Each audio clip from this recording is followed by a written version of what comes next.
From the New York Times, it's The Headlines. I'm Tracy Mumford. Today's Monday, November 25th. Here's what we're covering.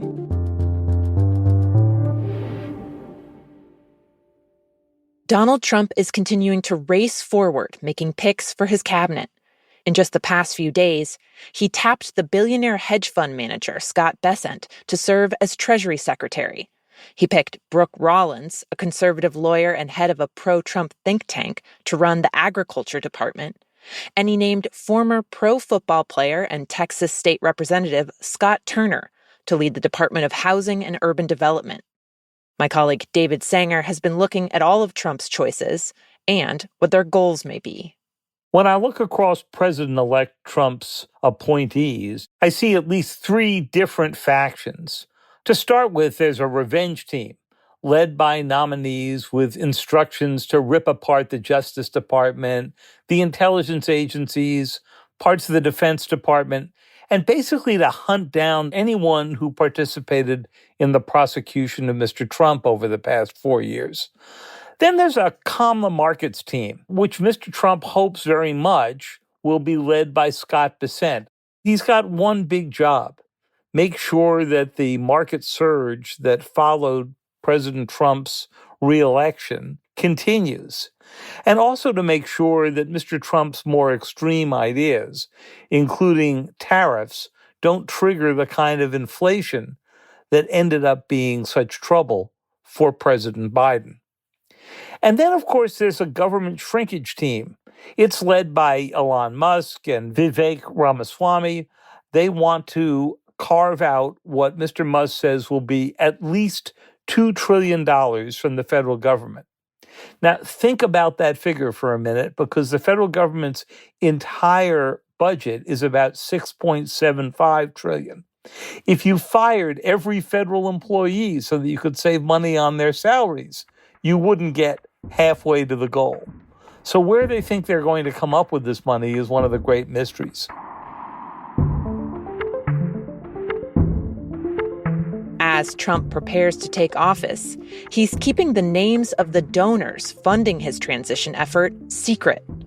It's a break in tradition that set off alarm bells among ethics experts.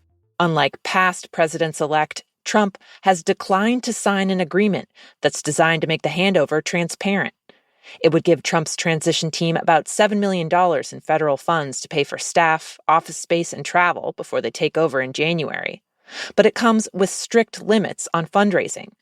Since Trump hasn't signed the agreement, he can raise unlimited amounts of money from donors, including from foreign nationals who can't give to campaigns but can give to the transition.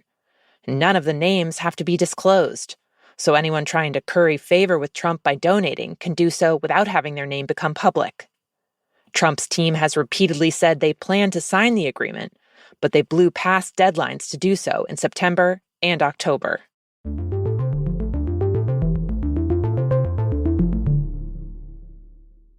Over the weekend, Israel carried out widespread strikes in and around Beirut, including one in the center of the city that killed 29 people, according to Lebanese officials. And the Israeli military is continuing to target the city's southern suburb of Dahya, which is effectively controlled by Hezbollah. On this hillside that overlooks the area, people have started to gather nearly every night to watch the strikes rain down on the area.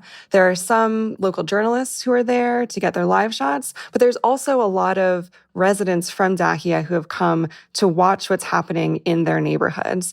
My colleague Christina Goldbaum is reporting from Lebanon. Over the past couple of weeks, I've gone up to this hillside many times to talk to people there and see what they're seeing. And just before there's an airstrike, you typically hear this kind of thunderous roar of a warplane overhead. And then you can see bits of smoke beginning to rise from wherever has just been hit. That usually becomes this massive kind of cloud and plumes of smoke that rise up into the air. And when you're on the hillside, you are around people who are, discussing what might be hit, who are kind of pointing to these plumes of smoke to try to figure out what building it was, which street is that, what neighborhood is that, to just have a better sense of what's actually being destroyed in their neighborhood that right now is too dangerous for many people to go in and check in on. Analysts say Israel's ramped-up attacks over the last few days are intended to pressure Hezbollah into accepting a ceasefire deal. Hezbollah, however, has shown few signs of backing down. Yesterday, the group launched one of its largest aerial attacks of the last year, firing about 250 projectiles into Israel.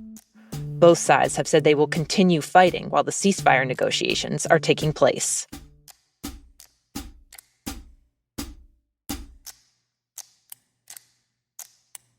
At colleges and universities across the U.S., many administrators went into this school year hoping to avoid a repeat of the last one, where pro-Palestinian protests and encampments rocked campuses. They've tightened rules against protests and handed down stricter punishments, and it appears to be working as intended. In the spring, there were thousands of protests. This fall, by one count, there were about 900. And while over 3,000 people were arrested in the spring, there have only been about 50 arrests this school year. Notably, the tighter restrictions have led to crackdowns on even small-scale protests. Harvard temporarily banned dozens of students and faculty from the libraries after they sat silently at library tables with signs opposing the war in Gaza. And at Indiana University Bloomington, students at a candlelight vigil were referred for discipline under a new rule banning expressive activity after 11 p.m. Some Jewish students who felt targeted by last year's protests tell the Times they appreciate the new rules. Other students say they feel the increased restrictions are about control and censorship.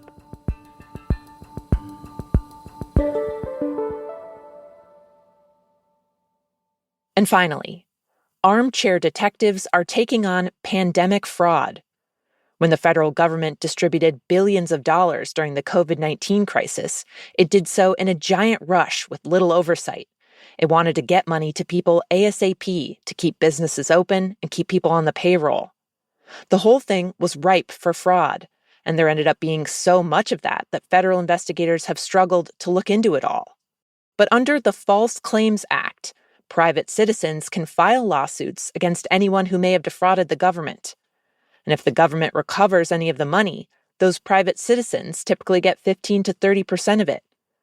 The Times spoke with one lawyer in Oregon who helped the government claw back $3 million, earning $400,000 for himself along the way.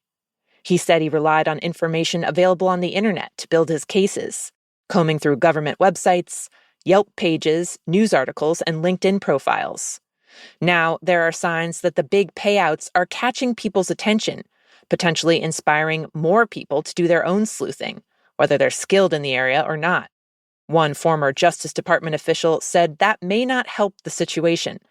The DOJ has to investigate every lawsuit to some extent, so a new flood of citizen-led cases could strain government resources even more. Those are the headlines. Today on The Daily, Moscow Bureau Chief Anton Troyanovsky on what he calls a dangerous new phase in Russia's war with Ukraine. That's next in the New York Times audio app, or you can listen wherever you get your podcasts. I'm Tracy Mumford. We'll be back tomorrow.